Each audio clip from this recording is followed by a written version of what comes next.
Focus Enfant par Moaz Cherif. Focus Enfant, Focus Enfant.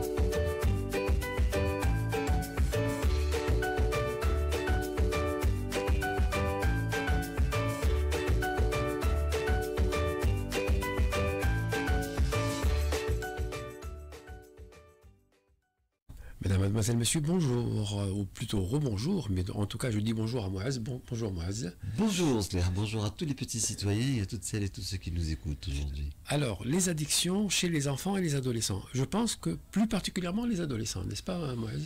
Oui, mais malheureusement on le voit de plus en plus, cela envahit aussi le monde de l'enfance. Nos enfants grandissent trop vite. Oui. Ils sont adolescents avant d'être reconnus par l'âge comme l'étant. Oui. Ça concerne essentiellement les adolescents, c'est vrai, et c'est le sujet de notre tranche d'âge que nous traitons depuis quelques semaines, Sler. Oui. Et on aborde aussi ces sujets parce que vous l'entendez, ça fait partie de l'actualité de ces jours-ci. Beaucoup d'institutions de l'État parlent de l'addiction, parlent de nouvelles mesures qui vont être prises, d'une révision de loi, de mise en place d'une stratégie, de réouverture de centres pour traiter les addictions, de ne plus le considérer uniquement par le côté de sécurité ou par le côté légal, mais considérer que c'est une véritable maladie qu'il faut soigner, mais qu'il faut aussi et surtout qu'il faut aussi prévenir.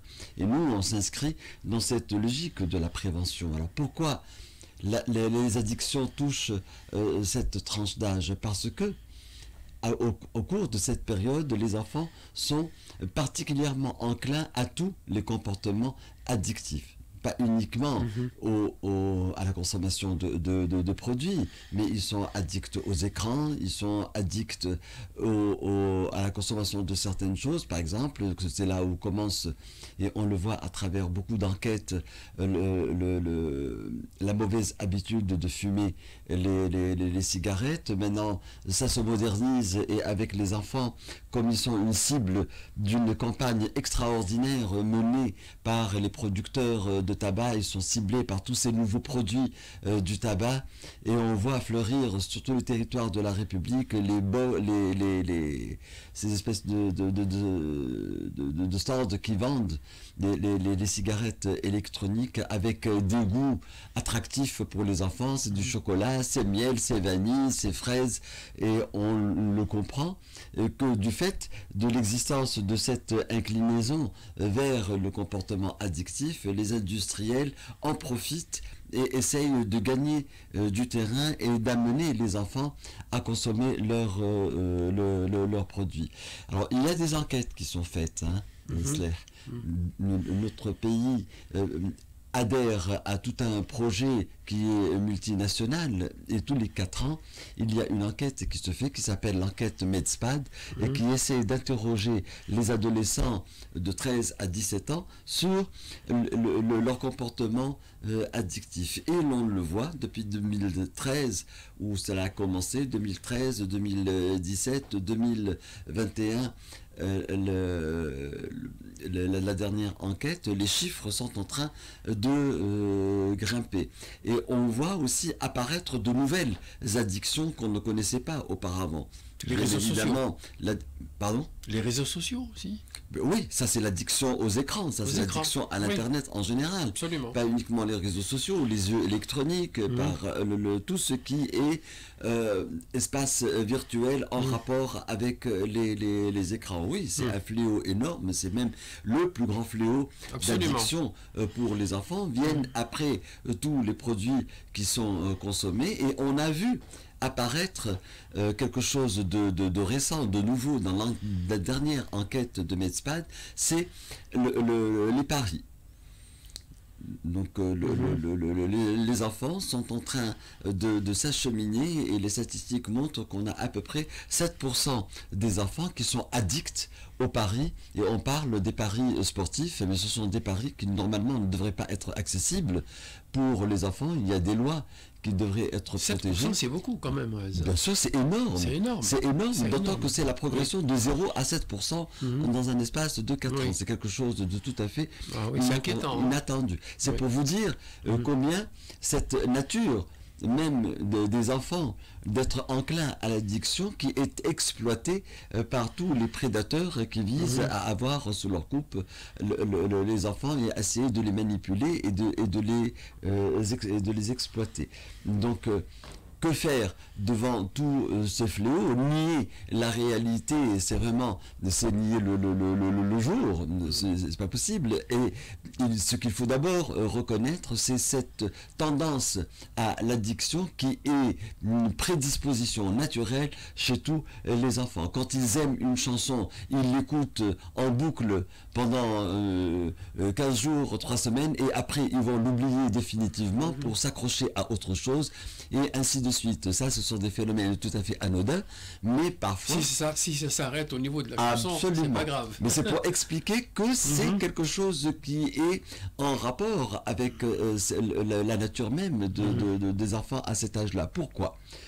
Parce que les enfants sont dans un refus de tous les repères qui sont imposés, que ce soit par les institutions ou par les parents ou par l'héritage culturel. On le dit, ils sont dans l'exploration de choses nouvelles, ils essayent de recréer un monde qui leur ressemble, ils sont regroupés avec leur père. La vie du père est beaucoup plus importante que la vie des parents ou que la vie des institutions ou des responsables éducatifs. Donc ils essayent de se construire un monde, et cela est beaucoup plus facilité par les relations virtuelles et par l'internet. Donc ce monde devient virtuel, devient de plus en plus présent dans la vie et dans le quotidien des enfants, et comme on l'a dit précédemment, il va créer de nouvelles habitudes, et il faut se rendre compte que ce monde virtuel n'est pas le produit uniquement de l'imaginaire des enfants. Non, il y a derrière des prédateurs qui sont des influenceurs, qui sont des manipulateurs et qui vont rentrer dans le domaine de l'adolescence pour essayer de proposer des choses et qui vont les amener à les rendre à leur merci et d'en faire un troupeau facilement manipulable, de lobotomiser un petit peu les enfants, d'enlever leur libre arbitre, de leur enlever les capacités de discernement et pour les avaler dans un courant. Et alors les courants sont multiples, hein. Chacun trouvera son goût là-dedans. On se rappelle de différents mouvements qui ont traversé notre jeunesse et notre adolescence. Rappelez-vous le Harlem Shake, rappelez-vous à un moment donné comment les enfants étaient addicts à la musique hard rock et à un certain courant idéologique au point qu'on les a créés de mécréants et d'être des apôtres du diable, et il y a eu même une répression par le ministère de l'Intérieur qui était absolument injustifiée et inexpliquée, mais c'était simplement un phénomène passager et on s'en rend compte, on n'en parle plus maintenant, c'est une page de tournée. C'est une autre génération. Absolument, mais les générations se succèdent tellement vite et les addictions sont nouvelles et se renouvellent, tout va trop vite, on n'arrive pas à mettre en place une réponse spécifique à chaque courant qui émerge. Alors que faire quand on sait? D'abord, comme je l'ai dit, si on reconnaît le fait que la tendance aux addictions est une caractéristique de cette tranche d'âge, comment est-ce qu'on peut y remédier, comment est-ce qu'on peut prévenir? Eh bien, la meilleure façon de prévenir, c'est de garder un lien extrêmement fort et indéfectible avec les enfants. Tout le monde est responsable des enfants. Il n'y a pas que les parents. Quand les parents travaillent de 7h du matin à 7h du soir, ce sont les institutions éducatives. Absolument. Ce sont les institutions éducatives qui elles-mêmes sont composées de parents. C'est des adultes qui travaillent là-dedans, mon Dieu. Ce sont des gens qui ont des enfants. Absolument. Il faut avoir cette empathie de ressentir une responsabilité envers ces adolescents, même si ce n'est pas les siens.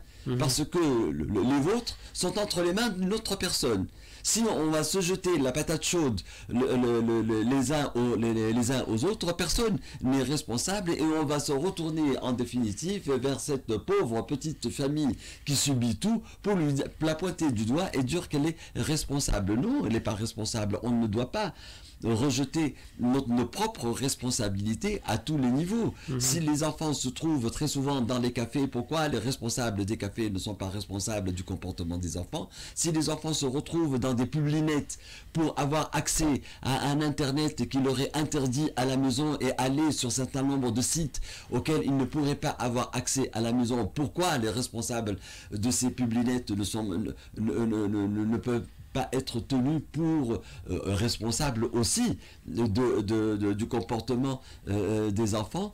On essaie de réguler tous les flux qui existent sur l'Internet. Pourquoi est-ce qu'un certain nombre de sites extrêmement dangereux et qui ont une très très mauvaise influence sur les enfants restent aussi facilement accessibles? Et ça, pas uniquement chez nous, c'est à travers toute la planète, Slair.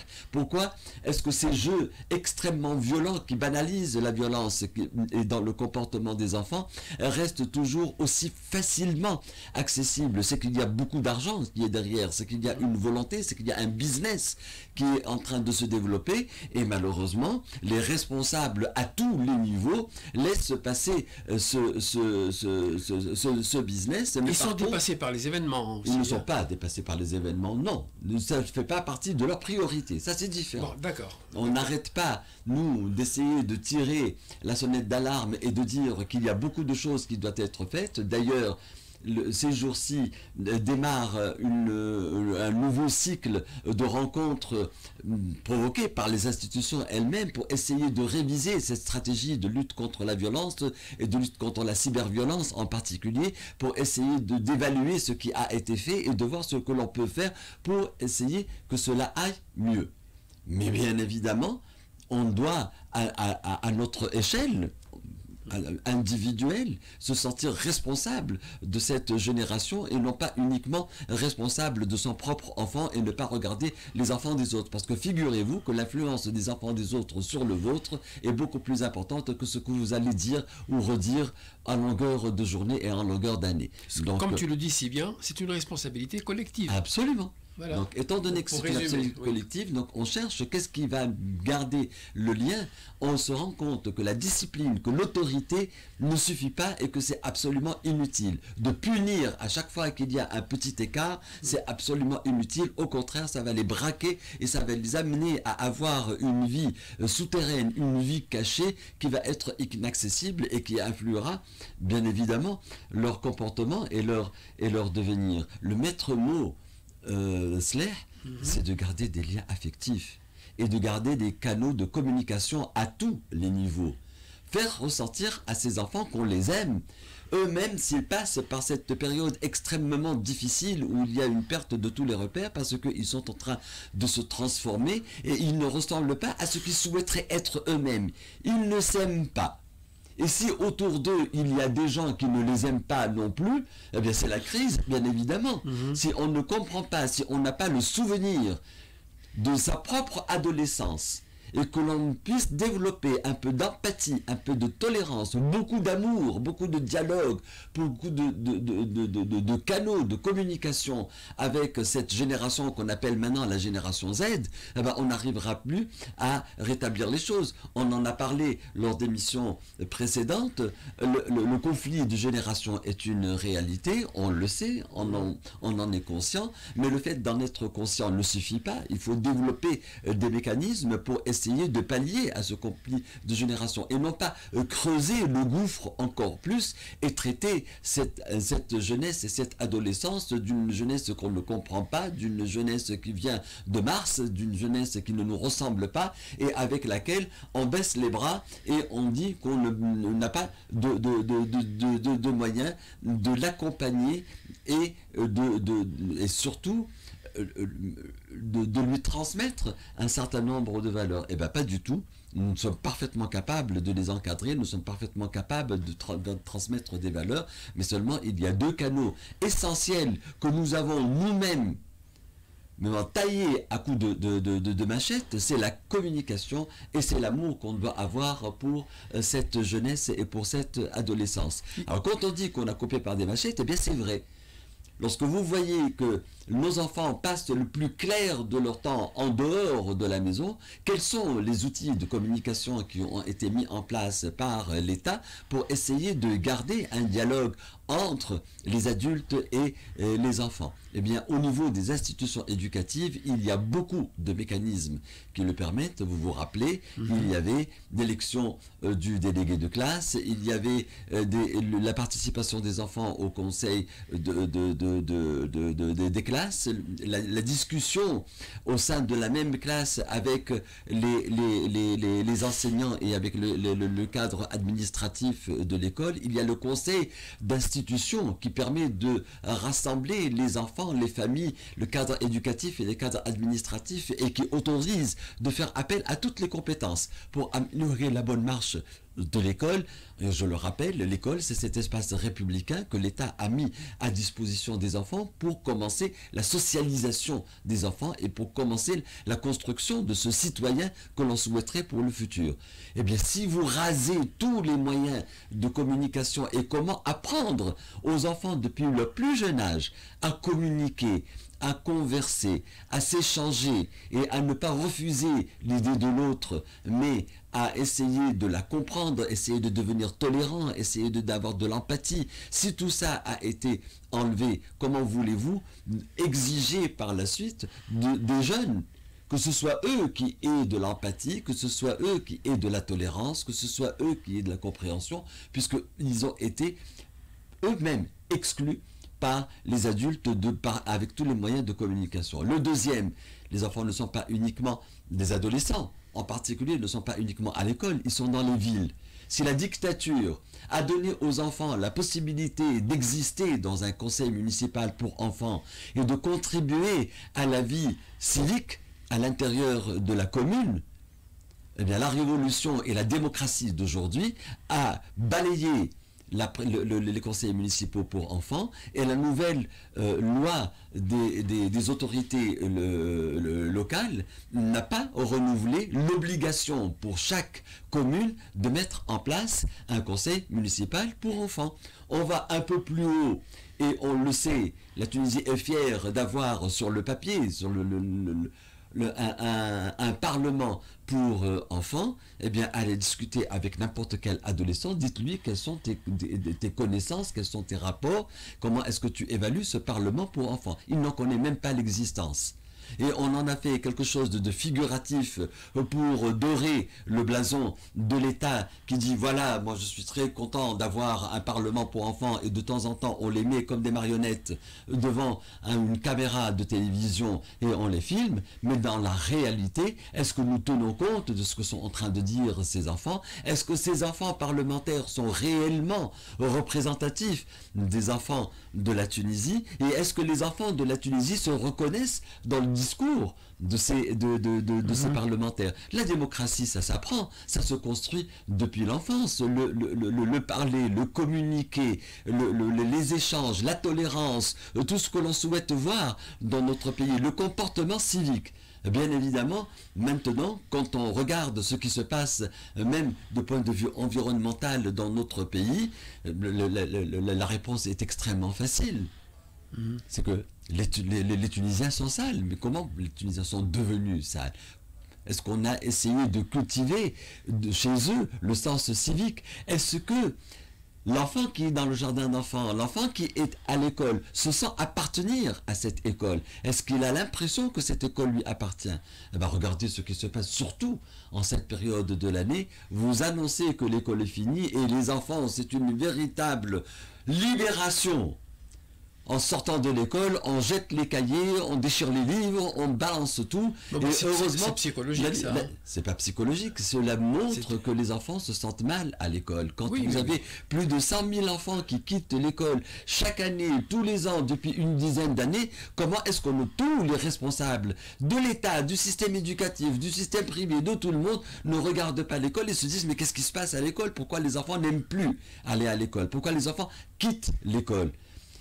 Quand ils s'ennuient pendant les 2 mois et demi, je parle de 2 mois, de 3 mois et demi, Parce qu'aujourd'hui, on considère que c'est normal que les enfants soient dans la rue le 1er juin, quand l'école elle-même ne respecte pas ses propres obligations, ses propres engagements pour les enfants, et que un mois avant, on leur donne leurs notes, on leur donne leur bulletin, on leur donne leur canet, et au revoir, bye bye et merci, à l'année prochaine. Comment voulez-vous que les enfants puissent comprendre qu'il y ait des règles à respecter dans ce pays quand les règles qui les concernent ne sont pas respectées par les adultes? Quel exemple nous leur donnons d'un engagement ou bien de respect des règles, de respect des lois, du respect de les respecter eux-mêmes?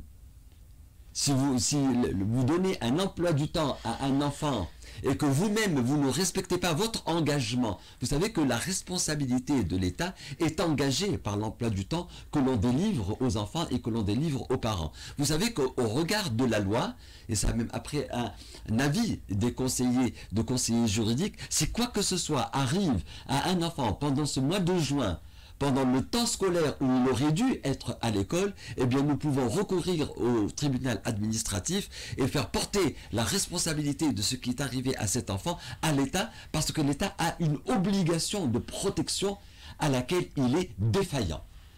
Comment est-ce qu'on peut reprocher et punir d'une façon aussi sévère le comportement des enfants quand on ne regarde pas nos propres défaillances? C'est pour ça que je te dis, c'est une responsabilité collective. Absolument. À tous les niveaux, que côté parents, institutions, adolescents. Absolument. Tout, en conclusion, c'est un, comment dire, c'est un tout. C'est un tout. Et pour essayer de préserver ces générations futures, pour essayer de préserver cette adolescence qui est un âge doré, magnifique, qui laisse les portes ouvertes pour tous les rêves et pour toutes les possibilités à chacun de nos enfants, pendant cette adolescence où tous les repères vacillent, il reste deux choses essentielles, qui est de les guider sans imposer, et de garder surtout beaucoup d'amour et beaucoup de canaux de communication avec nos adolescents. Est-ce que les parents aujourd'hui, Moïse, pour terminer, c'est une dernière question, est-ce qu'ils ont matériellement le temps de communiquer avec leurs enfants aujourd'hui, justement en 2025, avec tout ce qui se passe, donc en rentrant à la maison, chacun a ses tâches, ses propres tâches, est-ce qu'il y a matériellement assez de temps? L'amour, il faut vraiment créer le temps. L'amour et les possibilités de dialogue n'ont pas besoin de temps. C'est quelque chose qui existe ou qui n'existe pas. N'hésitez pas à dire à vos enfants que vous les aimez. On a des tabous, on a des choses dans notre culture que l'on ne dit pas. Il faut essayer de dépasser cela. N'hésitez pas à dire à vos enfants que vous les aimez à chaque instant et que vous les aimerez tels qu'ils sont, et quel que soit ce qu'ils sont et quel que soit ce qu'ils vont devenir. D'abord ça, et en plus garder des moments de dialogue. Même si vous ne vous retrouvez que pendant 1 heure ou 2 heures de temps, ne soyez pas chacun devant son écran. Il faut essayer d'enlever les écrans et de converser et d'être un minimum ensemble. Mais soyez aussi des parents responsables en dehors de la maison. Des parents pour tous les autres enfants. Pour chaque enfant que vous croisez dans la rue ou pour chaque enfant que vous croisez à travers vos activités professionnelles. Merci à tous et à la semaine prochaine. Merci Moïse, et à la semaine prochaine.